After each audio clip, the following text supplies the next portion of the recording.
Hello বন্ধুরা, আমরা চলে এসেছি নতুন আরেকটা ভিডিও নিয়ে। আমি সিদ্ধার্থ। তো বন্ধুরা, আপনারা কেমন আছেন? আশা করছি আপনারা খুব খুব খুব ভালো আছেন। আমি রিনি, আর আপনারা দেখছেন ইন্ডিয়ান কাপল রিয়াকশন প্রো। আর আজকে যে ভিডিওটা আমরা দেখব, আপনাদের প্রচুর রিকোয়েস্ট এসছে যে গত 15ই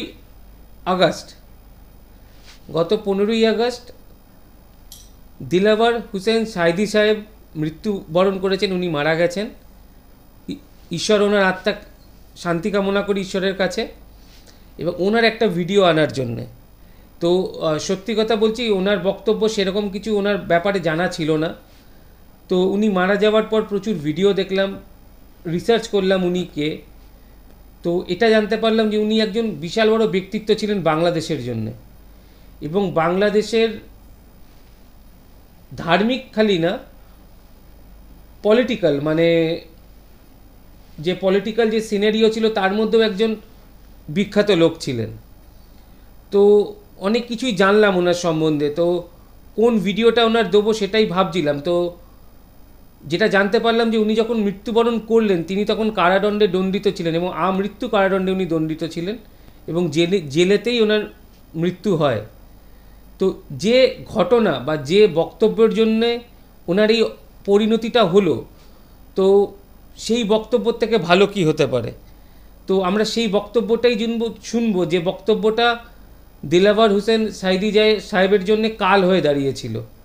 ওনার শেষ বক্তব্য যেটা ছিলেন, ওনার যে শেষ মাহফিলের যে বক্তব্যটা উনি রেখেছিলেন, এটাতে আমাদেরও ওনাকে জানতে আরও বেশি ভালো সুবিধা হবে, এবং আশা করছি আপনাদের ভিডিওটা প্রচণ্ড ভালো লাগবে। এবং আল্লাহর কাছে, ঈশ্বরের কাছে প্রার্থনা করি উনি যেখানেই থাকুন, উনি আল্লাহর কাছে থাকুন এবং উনি ভালো থাকুন। তো একদম সময় নষ্ট না করে আমরা সোজা চলে যাব ভিডিওতে বন্ধুরা। আর অরিজিনাল ক্রিয়েটারের লিঙ্ক পেয়ে যাবেন ডিসক্রিপশন বক্সে। অরিজিনাল ক্রিয়েটারকে নিশ্চয়ই সাবস্ক্রাইব করবেন, আর আমাদের চ্যানেলটা সাবস্ক্রাইব না করলে প্লিজ প্লিজ প্লিজ সাবস্ক্রাইব করুন, আর অনেক অনেক করে শেয়ার করুন। তো একদম সময় নষ্ট না করে আমরা সোজা চলে যাচ্ছি ভিডিওতে। হ্যাঁ, তো শেষ অবধি আপনারা ভিডিওটা দেখবেন।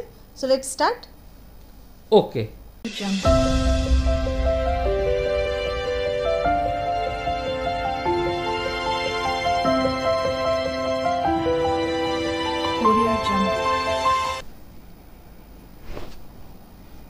আজ আমাকে কথা বলতেই হবে ইনশাআল্লাহ, কারণ আগামীতে আবার আপনাদের সাথে দেখা হবে কিনা আমি জানি না। কথা বলতেই হবে। বসেন, কেউ দাঁড়িয়ে থাকবেন না। আমি দেখতে পাচ্ছি বাংলাদেশের ভাগ্য আকাশে উত্তর গগনে কালো মেঘ জমা হয়েছে। ঝড়ের পূর্বাভাস লক্ষ্য করছি। যদি মোকাবেলা করতে না পারেন সক্ষম ভাবে, এমন অন্ধকার গাঢ় কালো অমাবস্যার রাত আসতে পারে যার সুবে সাদেক হওয়া অসম্ভব। সুতরাং আপনারা কি কাপুরুষের মতো কাফের মুশরিকদের গোলামি করে মরতে চান? বিড়ালের মতো 500 বছর বেঁচে থাকার কোনো লাভ নাই। সিংহের মতো 1 ঘন্টা বাঁচতে চাই। আমাদেরকে বলা হয় সাম্প্রদায়িক উস্কানিমূলক কথা নাকি আমি বলি। পত্রপত্রিকা দিছে না তারা? সাম্প্রদায়িক উস্কানি কথা, সাম্প্রদায়িক উস্কানিমূলক কথা বলি। সেই জন্যই বোধহয় শত শত মুসলিম আমাদের কাছে এসে মুসলমান হয়। মানুষে আর বোকা বানানো যাবে না। যাবে কি? আর বোকা বানানো যাবে? তারপর বলছে কি? এরপরে বলছে, আমাকে বলছে রাজাকার। শুনে রাখো চট্টগ্রামের লক্ষ লক্ষ জনতা, পার্লামেন্টে যখন আমাকে এই কথা বলা হয়েছিল, আমার পার্লামেন্টের কলিগ জাফরুল্লাহ চৌধুরী সাহেব বসে আছেন এখানে। হ্যাঁ, জাফরুল ইসলাম চৌধুরী বসে আছেন পাশে। প্রধানমন্ত্রী সুদ্ধা অন্তত 3 শতাধিক পার্লামেন্টের সম্মানিত সদস্যরা সেদিন বসা। 1997 সনের বাজেট বক্তৃতা যখন আমি করতেছিলাম, ডক্টর কুদরতে খোদা, নাম রাখছে কুদরতে খোদা, আসলে গজবে খোদা। এই লোকটি নাস্তিক, ইসলামের চূড়ান্ত দুশমন। তার প্রণীত শিক্ষা ব্যবস্থার যখন সমালোচনা করছিলাম, ট্রেজারি বেঞ্চ থেকে আমাকে বলা হলো রাজাকার। আমি আমার সমস্ত শক্তি একত্রিত করে বলেছিলাম, শুধুমাত্র হিন্দুস্তানের রাজাকারেরাই আমাকে রাজাকার বলতে পারে। আমি বলেছিলাম 1973 সন পর্যন্ত আমি বাংলাদেশের কোন রাজনৈতিক দলের নেতা এবং কর্মী ছিলাম না। আমি রাজাকার নই। আমাকে রাজাকার বলে যদি তাকেও প্রমাণ করতে না পারে 10 কোটি টাকার মানহানি মামলা দায়ের করব। আমার এই বক্তব্য সারা দুনিয়া শুনেছে। পার্লামেন্টে আমার এই বক্তব্য রেকর্ড হয়ে আছে। সেদিন 3 শতাধিক পার্লামেন্ট মেম্বারের কেউ আমার চ্যালেঞ্জ গ্রহণ করেন নাই। যে কোনো ব্যক্তি পার্লামেন্টে গিয়ে আমার বক্তৃতা দেখে আসতে পারেন। এরপরে 1997 সনের 7 অক্টোবর দৈনিক জনকণ্ঠ পত্রিকা যখন আমার বিরুদ্ধে লিখলো, সেই পত্রিকায় সাইদির ওপেন চ্যালেঞ্জ 8ম পাতা, 1997 7 অক্টোবর, এত বড় 2 কলমে হেডিং। সেখানে আমি বলেছি, বাংলাদেশের সকল সাংবাদিক, গোয়েন্দা বিভাগ, বাংলাদেশের সকল বুদ্ধিজীবীকে আমি আমার পিরোজপুরে আমন্ত্রণ করছি। আমার উপস্থিতিতে যদি কেউ প্রমাণ করতে পারে বাংলাদেশের স্বাধীনতা যুদ্ধের বিরুদ্ধে আমার কোনো ভূমিকা ছিল, সজ্ঞানে স্বেচ্ছায় জাতীয় সংসদের সদস্য পদ থেকে পদত্যাগ করব। 3 বছর পার হয়ে গেছে, আজ পর্যন্ত কেউ এই চ্যালেঞ্জের মোকাবেলা করে নাই। সুতরাং আমাকে যারা রাজাকার বলবে তারা পিতৃ পরিচয়হীন অবৈধ সন্তান। 1971 সনের, শোনো মুসলমানেরা, 1971 সনের কোন কাদা সাইদির গায়ে লাগে নাই। আমাকে রাজাকার বলে জনগণ থেকে বিচ্ছিন্ন করবা। জনগণ থেকে আমারে বিচ্ছিন্ন করা যাবে না, কারণ এই জনগণ আমার জন্য আসে না, এই জনগণ আসে আল্লাহ কোরআনের জন্য।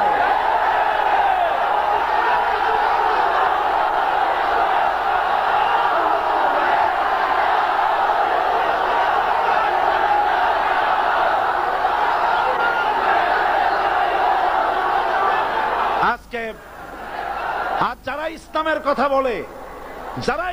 কথা বলে, তারাই রাজাকার, তারাই মৌলবাদী। মৌলবাদী বললে আমরা অসন্তুষ্ট হই না, কারণ মৌলবাদী শব্দটা আসছে মূল থেকে।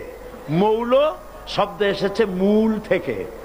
মূলবাদী তার মানে যারা মূলে আছে। মূল হলো কোরআন, মূল হলো হাদিস, মূল হলেন আল্লাহ, মূল হলেন আল্লাহ রসুল। আমরা আছি মূলে। এখন বলেন তো, মূলের শক্তি বেশি না আগার শক্তি বেশি? আমাদের যারা মৌলবাদী বলে ওরা হলো আগাবাদী। মূলে আছে কত কোটি? 12 কোটি। মূলে আছে কত কোটি? আর আমাদের যারা মৌলবাদী বলে, ওই থাকো গাছের আগায়, আমরা মূলে।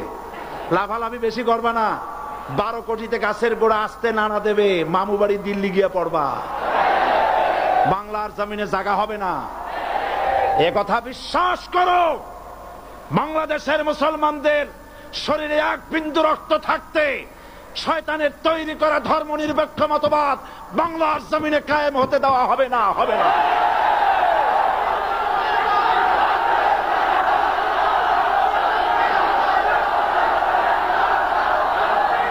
সরাসরি বলছেন যে ধর্ম নিরপেক্ষ মতবাদ হবে না, দেওয়া যাবে না। কোরআন প্রতিষ্ঠার জন্য আন্দোলন করেছিলেন। আয়াতুল কুরসি আমাদের সে কথাই শিখেছে। আল্লাহ রাব্বুল আলামিন বলেন, আল্লাহু লা ইলাহা ইল্লাহু আল হাইয়ুল কাইয়ুম। প্রাণ খুলে পড়েন, আল্লাহু লা ইলাহা ইল্লাহু আল হাইয়ুল কাইয়ুম। আল্লাহ হচ্ছেন তিনি যিনি ছাড়া কোনো ইলাহ নাই, আইনদাতা নাই, বিধানদাতা নাই। আমরা মানুষের তৈরি করা আইন মানি না। 12 কোটি মুসলমানের দেশে আইন তৈরি করবে মানুষ, আমরা মানব না। পার্লামেন্টে তৈরি হতে হবে কোরআন দিয়ে, পার্লামেন্টে আইন তৈরি হতে হবে কোরআন দিয়ে।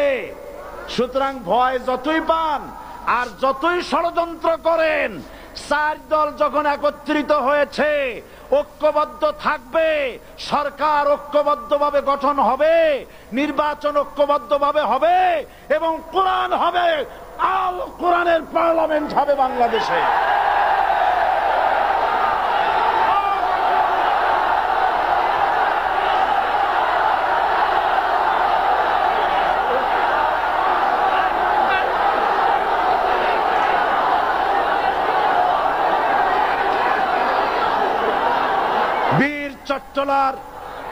বীর চট্টলার মুসলমানেরা, বীর চট্টলার মুসলমানেরা স্বাধীনতার ঘোষণা এই চট্টগ্রাম থেকে স্বাধীনতার মহান ঘোষক প্রেসিডেন্ট জিয়াউর রহমান সাহেব দিয়েছিলেন। এই চট্টগ্রাম থেকেই ইসলামী রাষ্ট্রের ঘোষণা হবে।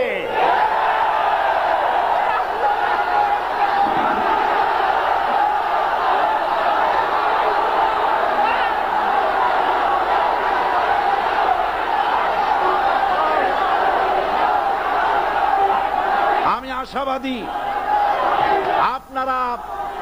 আপনারা অবশ্যই তা পারবেন। আমি 100% বিশ্বাস করি ইনশাআল্লাহ। কারণ যে ষড়যন্ত্রের মোকাবেলা করে স্থানীয় রাজনৈতিক দলের নেতৃবৃন্দ কোরআনের মাহফিল সিনায় এনেছেন, আমি প্রথম দিনেই বলেছি চট্টগ্রাম তাফসিরুল কোরআন মাহফিল কোন রাজনৈতিক দলের প্রতিনিধিত্ব করে না। এটা কোন জামাত শিবিরের একক সম্পদ নয়, এটা চট্টগ্রামের মুসলমানদের কলিজার টুকরা তাফসিরের মাহফিল। সুতরাং এই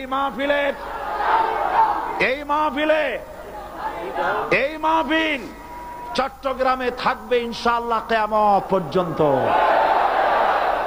144 ধারা 288 হয়ে গেছে, ষড়যন্ত্র পায় পায় চলে গেছে। আমি ওই সব ছেলেদের বলি, সরকারি দলের ছাত্র হইয়া মুসলমানদের বিপক্ষে যাইও না, এদেশের ভাগ হয়ে। শুনলাম, বক্তব্যটা শুনলাম, এবং আমরা যে ভিডিওগুলো করি সেগুলো মেনলি ইসলামের যে জিনিসগুলো আমরা জানতে চাই, ইসলাম সম্বন্ধে যেটা শিখতে চাই, সেরকমই ভিডিও করি। এই ভিডিওটা আনার মূল কারণ হচ্ছে আমরা চেয়েছিলাম, এত রিকোয়েস্ট পেয়েছিলাম, এবং সেই কারণেই ওনার শেষ যে মেহফিলটা হয়েছিল বা যে বক্তব্যর জন্য আমাদেরও জানার ইচ্ছে ছিল যে উনি কী রকম বক্তব্য দিয়েছিলেন, যার জন্য উনি গ্রেফতার হয়েছিলেন তার পরেই হয়তো, যদিও আমি ভালো করে পুরো জিনিসটা জানি না। তবে আমার পার্সোনালি যেটা মনে হয় যে ওনার এই বক্তব্য নিয়ে আমাদের কমেন্ট করার কিছু নেই, কারণ পলিটিক্যাল কোনো কিছুর মধ্যে, রাজনীতিক কোনো কিছুর অতটা জ্ঞানও আমার নেই, এবং সেটা নিয়ে কোনো বক্তব্য দেওয়ার মতো ক্ষমতাও আমার নেই। তো ওনার ভিডিওটা তুলে ধরলাম রিকোয়েস্টের জন্য, এবং আশা করি আপনাদের ভালো লাগবে ভিডিওটা। উনি একজন সুবক্তা ছিলেন, একজন সুবক্তা ছাড়া, একজন সুসাংগঠনিক ব্যক্তিত্ব ছাড়া এতগুলো মানুষকে আকৃষ্ট করে একটা মেহফিলে আনা এবং এত লোককে তার পাশে পাওয়া, এটা সম্ভব ছিল না। এর বেশি কোনো বক্তব্য হয়তো আমার জন্য দেওয়া উচিত না, কারণ আমার সেই জ্ঞানটা নেই। আশা করি ভিডিওটা আপনাদের খুব ভালো লাগবে। যদি ভিডিওটা আপনাদের ভালো লেগে থাকে নিশ্চয়ই একটা লাইক দেবেন, আর আমাদের চ্যানেলটা সাবস্ক্রাইব না করলে প্লিজ প্লিজ প্লিজ সাবস্ক্রাইব করুন, আর অনেক অনেক করে শেয়ার করুন। Thank you.